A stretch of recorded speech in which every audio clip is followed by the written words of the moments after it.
Os preços ao consumidor na Alemanha subiram mais do que o esperado em outubro, mostraram dados nesta quinta-feira refletindo as crescentes pressões inflacionárias, conforme a maior economia da Europa luta contra a escassez de oferta e preços de energia mais altos. Os preços ao consumidor, ajustados à inflação de outros países da União Europeia, aumentaram 4,6% em comparação com o mesmo período do ano anterior, ante 4,1% em setembro, informou a Agência Federal de Estatísticas da Alemanha. Essa leitura atingiu o patamar mais alto desde janeiro de 1997, quando a série ajustada ao UE teve início. Fiuza. Olha, a gente está de fato vendo, né, na Europa, a gente está de fato vendo no resto do mundo essa escalada inflacionária, né? A Alemanha com inflação. E o que a gente sempre trouxe aqui, a noção que a gente sempre procurou trazer, não como oráculos, não como aqueles que vêm distante, visionários. Nós sabemos, nós acompanhamos e percebemos que não é possível você interditar o funcionamento normal da sociedade e você não pagar um preço muito alto por isso. No primeiro momento sabíamos e tivemos vários estudos de fundações respeitáveis como aferidoras da questão de nutrição mundial. Nós tivemos a Fundação Oxfam indicando o perigo da fome e da miséria real, as mortes que já estavam acontecendo ao longo do lockdown por conta de falta de abastecimento. E o que acontece? Evidentemente que no que você partisse para que a população não morresse de fome, ou seja, formas subsidiadas, né, de renda, como teve que acontecer no mundo todo, porque o mundo resolveu parar, né, naquela mística de não, tranca todo mundo em casa, mas não tranca todo mundo e fica em casa e isso vai salvar. Isso é mentira. Isso não tem nenhum estudo mostrando eficácia em lugar nenhum.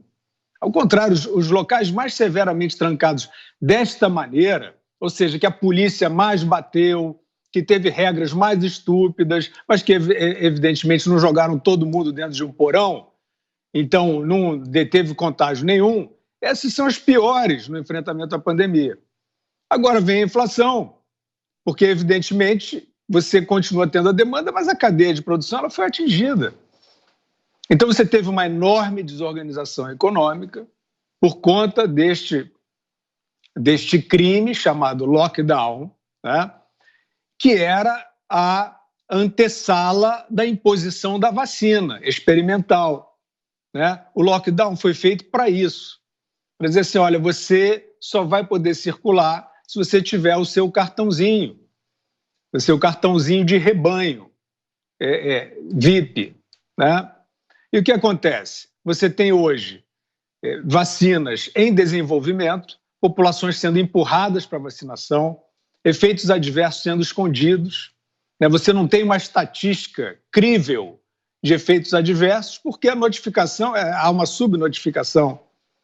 E aí você tem um desarranjo econômico gigantesco, né, por conta disso, porque você não tem mais a livre circulação de pessoas, não seria totalmente livre, evidentemente, né? Precisaria de distanciamento, a pandemia é gravíssima, um flagelo sanitário, né? Então você precisaria de formas complexas, de uma engenharia, de distância, de detenção de contágio, mas não essa coisa bruta que nós vimos, comércio fechando portas, desemprego, as pessoas perdendo possibilidade de trabalhar, os informais, você finge que não tem, né, essas quarentenas VIPs, você finge que não tem informal no mundo, você finge que está todo mundo com saláriozinho garantido, home office, como disse um publicitário aí, tem uns que não tem nem home nem office.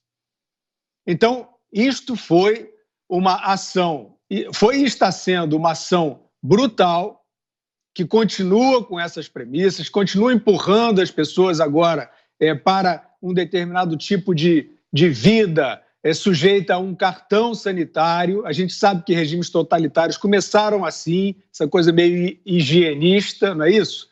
E essa inflação é o começo. Se vocês continuarem tolhendo a liberdade das pessoas, colocando as pessoas em cabrestos estatais, este custo econômico nunca foi a economia vê depois, não é isso não. A vida, a economia é vida, é a mesma coisa. Tudo é a mesma coisa. O quadro vai piorar, né? Se a população está assistindo meio chocada, a gente entende, é assustador, todos nós temos, né? Os temores que vieram com essa situação, mas se a população continuar aceitando viver sob cabresto, agora você pode comprar esse supermercado, não, agora tem o cartãozinho e tal.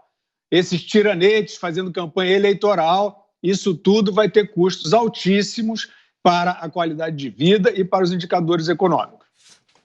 Diga, Ana. É um movimento global, né? Como está escrito aí no nosso gerador de caracteres. Aqui nos Estados Unidos, infelizmente e felizmente temos o federalismo, mas infelizmente os números aí que foram apresentados hoje em relação à economia americana não são bons números, né? O PIB veio para 2%, havia uma estimativa de 2,8%.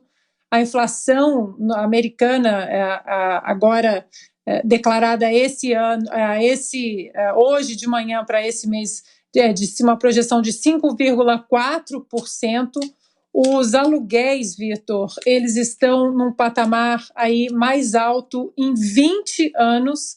Agora, temos o federalismo também, que é uma autonomia maior dos estados americanos, né, com seus governos estaduais, e estados que conseguiram manter aí uma política dentro da pandemia, uma política sanitária responsável, alinhada a uma política responsável na economia também, uma política de saúde econômica também, estados como Texas, como a Flórida, por exemplo, esses estados estão muito bem. A Flórida agora, que está aberta de uma maneira responsável, desde setembro do ano passado, escolas, restaurantes, parques, shoppings, o comércio não fechou as portas como vários outros estados administrados por democratas fecharam. A Flórida está aí com os melhores números dos Estados Unidos e os melhores números também, Vitor, em relação à Covid, em relação a hospitalizações, em relação a contágio, em relação a mortes. Hoje, a Flórida, ali dos 50 estados americanos, ela está entre o número 2 e o número 3 ali, com os melhores números de todo o país e a economia saudável. Ou seja, o governador DeSantis, que hoje desponta aí no Partido Republicano como um bom nome que pode, no futuro, substituir Donald Trump numa possível corrida eleitoral, né, presidencial, não se sabe ainda se 2024 ou que vem depois de 2024, ele fez exatamente isso, um discurso até muito parecido com o que o presidente Jair Bolsonaro teve no ano passado, de nós não podemos falar fecha tudo e a economia a gente vê depois. E hoje a Flórida está colhendo aí os frutos de uma responsabilidade, de uma administração responsável com a sua economia, com seus cidadãos, com a sua saúde também. A Flórida, que é um estado onde tem uma população idosa muito alta nos Estados Unidos, pelo clima, né, ameno, pelo clima quente que tem ali, no entanto, não teve aí grandes picos de morte exatamente por ter uma responsabilidade sanitária e uma responsabilidade econômica. Os exemplos estão todos aí.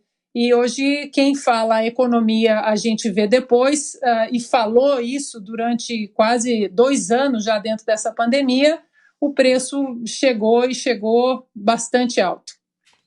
Olha, só antes de passar para o seu comentário, Augusto, deixa eu fazer um reparo aqui. Nós trouxemos aqui agora há pouco a nossa enquete, a pergunta sobre se o TSE acertou ou errou, no caso do deputado Fernando Francischini, mas as alternativas lá no site estavam erradas, estavam sim ou não. Então muita gente não estava conseguindo votar e justamente com a parceria dos nossos amigos aqui do canal, nos avisando pelo chat aqui da transmissão do YouTube, a gente já corrigiu isso e no momento então já está tudo certo lá na enquete. Você pode acessar, está aí na tela, www.jovempan.com.br. O TSE acertou ou errou?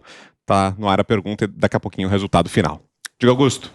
Bom, culparam o Bolsonaro, a CPI tentou culpar, porque ele é o responsável pela pandemia do Brasil. por tudo que aconteceu.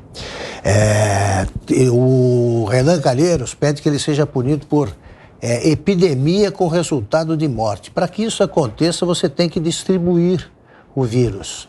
Então, eles estão admitindo aqui que o vírus foi criado no laboratório chinês. Bolsonaro foi lá, pegou o vírus e começou a soprava, espalhou pelo mundo e concentrou a distribuição no Brasil, claro, que queria matar inclusive seus eleitores. Essa é a história que eles disseminaram. E, aliás, eles dizem agora que se a vacina começasse, chegasse antes a São Paulo, a Pfizer, 100 mil vidas teriam sido poupadas. Então, eles estão admitindo que o Bolsonaro só foi responsável por 500 mil mortes, já que 100 mil foi problema da vacina, ou responsável por 100 mil mortes. É uma pergunta a se fazer, porque tudo que sai do Renan é isso aí, não dá para compreender. Agora, ele é responsável também pelo preço dos combustíveis, que estão subindo no mundo inteiro. E também pela inflação, que é um fenômeno mundial. Agora, como informam todos os jornais do mundo, que agem com seriedade e divulgam o que de fato acontece. O que vocês esperavam? Estou perguntando aos jornalistas que fazem a imprensa velha continuar existindo. O que vocês esperavam depois de uma pandemia? O que aconteceu depois da gripe espanhola? Um rápido crescimento, um período de bonança? Não. Eles tinham vindo de uma guerra ainda, os viventes. Os que sobreviveram enfrentaram a gripe espanhola. Depois, como é que foi a situação mundial? Como é que foi a inflação na Alemanha? Mas não, só existe no Brasil. Só no Brasil os juros estão subindo. Tudo culpa do Bolsonaro. É por isso que ninguém acredita no que escreve. Agora, pelo amor de Deus, atribuir a um governo de um país uma crise que é mundial é muito cinismo, ou muita estupidez, ou muita safadeza. É isso. Você, Zé? Olha, uma das maiores invenções, talvez a maior mesmo, definitivamente, do ser humano é o mercado, né? Porque exatamente através do mercado é que se pôde contabilizar, definir preços das coisas e aí possibilitar aperfeiçoamentos, e isso desenvolveu a sociedade que vemos hoje. Não dava para continuar sem o chamado mercado, né? E existem leis no mercado que são fixas, são leis não escritas por homens, mas que existem, como a lei da gravidade, por exemplo. Ninguém vai substituir a lei da gravidade ou fazer um decreto contra a lei da gravidade. E entre algumas leis do mercado está exatamente a lei de oferta e de procura. Não há como fraudar isso. Qualquer tipo de equipamento, serviço, enfim, produtos, se ele estiver escasso, ele vai ficar mais caro. Se houver uma supressão de um determinado produto, se a oferta for maior do que a procura, evidentemente o preço sobe. E isto é uma lei como a lei de gravidade. Não adianta.